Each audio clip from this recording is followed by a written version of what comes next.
শুভ সকাল দর্শক বন্ধুরা, সবাইকে আমার নমস্কার জানিয়ে আজকের ভিডিওটা শুরু করছি। ঘড়িতে এখন বাজে সকাল 5টা। জানো তো, আজকে না ঘুমটা খুব তাড়াতাড়ি ভেঙে গেছে। আসলে রাত্রেবেলা শোয়ার সময় না টেনশন করে করে শুতে হয়, সকালবেলা তাড়াতাড়ি উঠতে হবে। যদি তাড়াতাড়ি না উঠি তাহলে ছেলের স্কুলে দেরি, হাজব্যান্ডের অফিসে দেরি। তাই যার জন্য মাঝে মধ্যেই যখন ঘুম ভেঙে যায় না, তখন ওই একটাই চিন্তা থাকে, যদি বা ভোরবেলা অ্যালার্মটা দিয়ে রাখি। আজকেও সকালবেলা যেই 5টা বেজেছে না, সঙ্গে সঙ্গে আর ঘুমাইনি, উঠে পড়েছি। আর উঠে দেখো, সবার আগে না উঠে কি করি, কিচেনের এই স্ল্যাবটাকে ভালো করে মুছে পরিষ্কার করে নিই। কাউন্টার টপগুলোকে যদি মুছে পরিষ্কার করে না রাখি, সকালবেলা উঠে এখানেই সবজি কাটা, জিনিসপত্র রাখা সবই করতে হয়। আর এই গাছগুলো দেখো না, এত সুন্দর সুন্দর বড় হয়ে গেছে না, গাছ থেকে না সেই ঝুড়ি ঝুড়ি টাইপের ঝুলছে। প্রত্যেকদিন সকালবেলা গাছগুলোকে কী করি, একটু আলোর দিকটায় বার করে দিই। আর গাছগুলো এত সুন্দর হয়ে গেছে না, নিচের দিকে পুরো রুটগুলো বেরিয়ে এসেছে।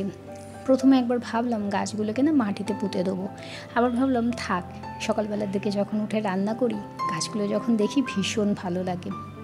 আর গতকাল রাত্রেবেলা হাজব্যান্ড একটু মাছ নিয়ে এসে রেখে দিয়েছিল তাড়াতাড়ি করে, আর সেই মাছগুলো না ফ্রিজের মধ্যে রেখেছিলাম, তো পুরো বরফ হয়ে গেছে। তাই সকালবেলা উঠে ফ্রিজ থেকে বার করে তাকে জল দিয়ে রেখে দিয়েছি। মাছটা নরম হয়ে গেলে তারপরে সেটাকে বার করে আজকে মাছের ঝোল রান্না করে নেব। আর এই যে স্নান সারা হয়ে গেছে, তারপরে সোজা চলে এসেছি, এখন ভাতটা বসিয়ে দিই। তার মধ্যে ছেলেকে ঘুম থেকে তুলে আজকে রেডি করে দেবো। ওদের আবার আজকে স্কুলেতে তাড়াতাড়ি ছুটি হবে বলেছে। নেক্সট উইক থেকে এক্সাম শুরু হয়ে যাচ্ছে। ছোট বাচ্চা, তাদেরও আবার এক্সাম, কিছুই তো বোঝে না, কিন্তু তবুও পড়াতে তো হয় বলো, একটু হলেও তো প্রেশার থেকেই যায় ক্লাসেতে। তাই ঝটপট করে ওকে রেডি করে পাঠিয়ে দিয়ে তারপরে দেখো আমি বসেছি এখানে সবজি কাটতে। ও তার মাঝখানে আমি গিয়েছিলাম আবার পুজো করতে। আজকে বৃহস্পতিবার পুজো করতে একটু সময় তো লাগেই, কিন্তু এই রান্নার চাপে না সকালবেলা উঠে তাড়াহুড়ো করে পুজো করতে হয়। মানে কোন কাজটা তাড়াতাড়ি করে করব আর কোন কাজটা করব না, সেটা ভেবেই পাই না। প্রিটি লাইফ উইথ শ্রাবণী, তুমি কমেন্ট করেছিলে যে সন্ধেবেলা সত্যিকারেরই একটু খাওয়া দাওয়া না করলে না বড্ড বিরক্ত লাগে, জানো তো। আর তাসনুভা শম্পা, তুমিও কমেন্ট করেছিলে। আসলে যারা কমেন্ট করো তাদের না সত্যিকারে ভীষণ ভালো লাগে। আমি কিন্তু জানো তো সবার ভিডিও দেখি। হ্যাঁ, হয়তো অনেক সময় কমেন্ট করে ওঠা হয় না, কিন্তু এমন নয় যে আমি কারোর ভিডিও দেখি না। কারণ আমরা যারা ভ্লগ বানাই সাধারণত তাদেরকে না মোটামুটি সবার ভিডিও একটু হলেও দেখতে হয়। তুমি যতক্ষণ না দেখবে ততক্ষণ তুমি কোনো কিছুই শিখে উঠতে পারবে না। আর ক্রিয়েটিভিটি, সেটা সত্যিই নিজের উপরে ডিপেন্ড করছে। কারণ ক্রিয়েটিভিটিটা না কেউ কাউকে শিখিয়ে দিতে পারে না, ওটা তোমাকে নিজেকেই শিখে নিতে হয়। তো যাই হোক গে, এখন এই যে সবজিগুলো কাটা হয়ে গেছে, আর তারপরে যে আদা রসুন একটুখানি ছাড়িয়ে রেখেছি। রসুন ছাড়াতে গেলে আমার প্রত্যেক দিন নখ ভেঙে যায়, তাই ওটা আমার সব থেকে বিরক্ত লাগে। আর তার মাঝখানে বিরক্তিকর কাজ হলো শাক বাছা। শাককে বেছে তাকে কুচো কুচো করে কাটতে না বড্ড অস্বস্তিকর লাগে আমার। তাই রসুন যখনই ছাড়াই আমি আধ ঘন্টা হলেও জলে ভিজিয়ে রেখে দিই, একদম নরম হয়ে যায়। তারপরে হচ্ছে রসুনগুলোকে তাড়াতাড়ি করে ছাড়িয়ে নিতে পারি। আর আজকে না একটুখানি যে ঢ্যাঁড়স আর আলু অল্প একটু পোস্ত দিয়ে ভেজে নেবো লাল লাল করে। ওটা খেতে আমাদের না বেশ ভালো লাগে, হাজব্যান্ডও খেতে ভালোবাসে আর ছেলেও খেতে ভালোবাসে। আর এই যে দেখো, মাছগুলোকে জলের মধ্যে ভিজিয়ে রেখে দিয়েছিলাম, মাছগুলো বেশ সুন্দর নরম হয়ে গেছে। এবার এটাকে ভালো করে ধুয়ে আর একটু তেল, একটু নুন আর হলুদ মাখিয়ে দিয়ে আর হালকা হালকা করে ভেজে নিতে পারবো একটু। প্রত্যেক দিন যে রান্নার একটা ঝামেলা লেগেই থাকে, তাই বরকে বারবার ধরে বলি, তুমি রাত্রেবেলা একটু নিয়ে এসে রেখে দিলে না আমার সকাল সকাল উঠে করতে খুব সুবিধা হয়। কারণ কি বলো তো, প্রত্যেকের বাড়িতে না সকালবেলা জল খাবার তৈরি হয়, আর আমার বাড়িতে সকালবেলা উঠে ভাত ডাল সবজি এই সবগুলো তৈরি হয়। তাই যার জন্য রাত্রেবেলা থেকে জোগাড় না করে রাখলে না সকালবেলা ভীষণ চাপ হয়ে যায়।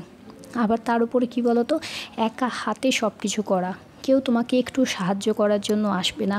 তার উপরে ছোট বাচ্চা থাকে, যদিও বা ছেলেকে স্কুলে পাঠিয়ে দিই, আমার ওই 2 ঘন্টা না একটুখানি মনে হয় আরাম লাগে যে না, ও স্কুলে চলে গেছে, তারপর আমি নিজের মতো করে কাজ করে নিতে পারবো। তার মাঝখানে হাজব্যান্ডকে চা জল খাবার সব কিছুই দিতে লাগে যেন। ঢ্যাঁড়সগুলো ভাজা হয়ে গেছে। আজকে আর জানো তো কোনো কাচাকুচি করবো না, কারণ 2 দিন ধরে যে পরিমাণ রোদ্দুর উঠেছিল তাতে সব জামা কাপড় শুকিয়ে গেছে। আজকে আবার দেখলাম যে হালকা হালকা বৃষ্টি হওয়ার সম্ভাবনা রয়েছে, কিন্তু তাও দেখি যদি বৃষ্টি না হয় তাহলে যেসব জামা কাপড়গুলো বাকি রয়েছে সেগুলো ইচ্ছা হলে একটু কেচে নিতে পারবো, আর না হলে আজকের জন্য রেখেই দেবো। কারণ রোজ রোজ না কাচাকুচি করতে আর সত্যি শরীরে বইছে না। একটু আধটু মাঝে মাঝে মনে হয় যে একটু রেস্ট নিলে ভালো হয় যেন। মাছগুলো লাল লাল করে ভাজা হয়ে গেছে। আজকে আর ছেলের জন্য ঝোল বানাবো না, গতকাল ওকে ঝোল বানিয়ে দিয়েছি।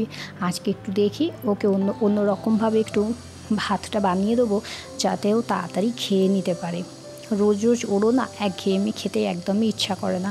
আর ছোটো বাচ্চা হোক বা বড়ই হোক না কেন, দেখবে একটু আধটু যদি খাবারের চেঞ্জ করা যায় না, খাবার খেতে কিন্তু ভীষণ ভালো লাগে।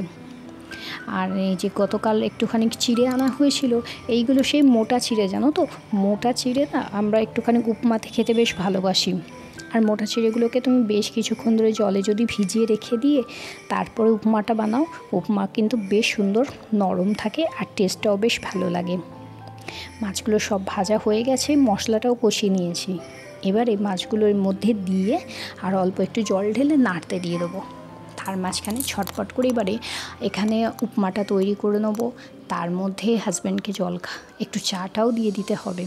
মানে সকাল থেকে উঠে না সেই চরকির মতো ঘোরা বলে, আমারও ঠিক তাই অবস্থা হয়ে যায়। তার মাঝখানে যদি একটা কিছু ভুলে যাই না, তখনই সমস্যা হয়ে যায়। কারণ এই রান্না করতে করতে মাঝখানে গিয়ে আমাকে আবার একবার বাসনগুলো মাজতে হবে, হাজব্যান্ডের খাবারের টিফিন বক্সগুলো যেগুলো রয়েছে সেগুলো মাজা, তারপরে এতক্ষণ ধরে যেসব খাবারগুলো খাওয়া হয়েছে সেইগুলো মাজা, রান্নাবান্না করা হয়েছে সেই সবগুলো মাজা, সব কিছুই একসাথে করে নিতে হয়। না হলে কি বলো তো, সিঙ্কটা না পুরো ভর্তি হয়ে যায় বাসনেতে, তাই সেটা বড্ড অস্বস্তিকর দেখতেও লাগে। ঝটপট করে কী করি, বাসনগুলোকে এই রান্না করার মাঝখানে গ্যাসটা আস্তে করে দিয়ে আর বাসনগুলোকে মাজতে বসে যাই।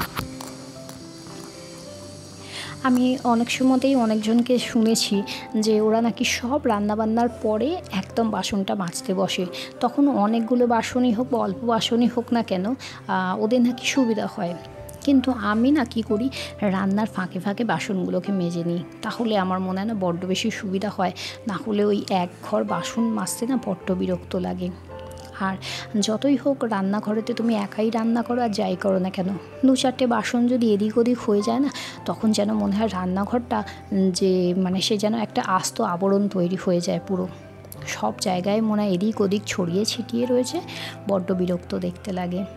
আর এই যে দেখো, টমেটো, গাজর, পেঁয়াজ, বাদাম এগুলোকে সব লাল লাল করে ভেজে নিয়েছি। এবার ওপর থেকে একটু নুন ছড়িয়ে দেবো। নুনটা দিয়ে দিলে না একটু পেঁয়াজ আর ওই টমেটোটা একটু গলে যায়, বেশ তখন ভালো লাগে। আর সব রকম মশলা বলতে এখানে একটু ধনে গুঁড়ো দিচ্ছি, আর জিরে গুঁড়ো দেবো, আর অল্প একটুখানি হচ্ছে গরম মশলা দেবো। আজকে না চাট মশলা যেটা থাকে সেটা শেষ হয়ে গেছে, তাই যার জন্য চাট মশলাটা দিচ্ছি না, নাহলে অল্প একটু চাট মশলা দিয়ে দিলে না টেস্টটা বেশ ভালো লাগে খেতে। আর এবারে উপমাটা ভালো করে মানে চিড়েটা ভালো করে দিয়ে উপমাটা বানিয়ে নেবো। এই সকালবেলা উঠে না এক একদিন যখন জল খাবার বানাতে হয়, তখনই মানে এত বিরক্ত লেগে যায় যে এত কিছু রান্না করার পরে আবার জল খাবারটা বানাতে হবে, তখন বেশ অস্বস্তিকর লাগে। কিন্তু আবার মাঝে মধ্যে যখন রাত্রেবেলা রুটি তরকারি থাকে, তখন বরং সেটা বেশ ভালো লাগে যে না, রাত্রেবেলার খাবার তো রাখাই রয়েছে, সকালবেলা কোনো চিন্তা নেই, ঝটপট করে শুধু লাঞ্চটা বানিয়ে নিলেই হয়ে যাবে। আর এইবারে হচ্ছে মাছ রান্না যেহেতু হয়েছে তোমার, বুঝতেই পারছো কিচেনে যে অবস্থা হয়ে যায়, সেটাকে পরিষ্কার করতে না বড্ড অস্বস্তিকর লাগে। তাই মাছ রান্না করার পরে কিচেন যতক্ষণ না পরিষ্কার করে ধোবো, ততক্ষণ যেন মনে একটা আঁশটে গন্ধ ছাড়তেই থাকে। এমনিতে তো প্রত্যেক দিন আমি সাবান দিয়ে ভালো করে পরিষ্কার করে রান্নাঘর পরিষ্কার করে নিই, কিন্তু যেদিনকে মাছ রান্না করা হয় সেদিনকে একটু বেশিই যেন মনে নোংরা হয়ে যায়। অথচ দেখবে ডিম আর মাংস রান্না করলে তখন কিন্তু তোমার বেশি নোংরা হয় না, মাছের যেহেতু তেলগুলো ফাটে না, এদিক ওদিক ছিটকে পুরো ভর্তি হয়ে যায়। তাই বরকে বলেছি এবারে একটা লিড দেয়া কিনে নিয়ে আসবো, ঢাকনা কিনে নিয়ে আসবো, মানে লিড দেয়া যে কড়াইগুলো হয় সেগুলো একটা কিনে নিয়ে আসবো, যাতে মাছ ভাজলে না মাছের তেলগুলোকে এদিক ওদিক ছিটকে না যায়। ওটা করলে না ভীষণ সুবিধা হয়, এমনকি আমার রান্নাঘরটা নোংরা হয় না। আর সব কিছু কাজকর্মের পরে এইবারে হচ্ছে রান্নাঘরটা ভালো করে মুছে পরিষ্কার করে নিচ্ছি। ব্যাস, তাহলেই হচ্ছে কাজ শেষ হয়ে যাবে। ও হ্যাঁ, কয়েকটা বাসন পড়ে রয়েছে, সেগুলোকে এই ঝটপট করে একদম মেজে ধুয়ে পরিষ্কার করে নেবো। তারপরে সোজা চলে যাব, ছেলে স্কুল থেকে এসে গেছে, ওকে নিয়ে একটু বসতেই হবে, কারণ ওর সাথে যদি সময় না কাটাই ও তাহলে কান্নাকাটি জুড়ে দেবে একদম। তাই সবটা কিছু একা হাতে ম্যানেজ করে নিতেই হয়, আর কখন কিভাবে করি সেটা আমি হয়তো নিজেও জানি না। যাকে আজকের মতো ভিডিও এখানেই শেষ করছি। ভিডিও যদি ভালো লেগে থাকে লাইক করো, চ্যানেলটাকে সাবস্ক্রাইব করে দিও। টাটা, বাই বাই, ভালো থেকো সবাই।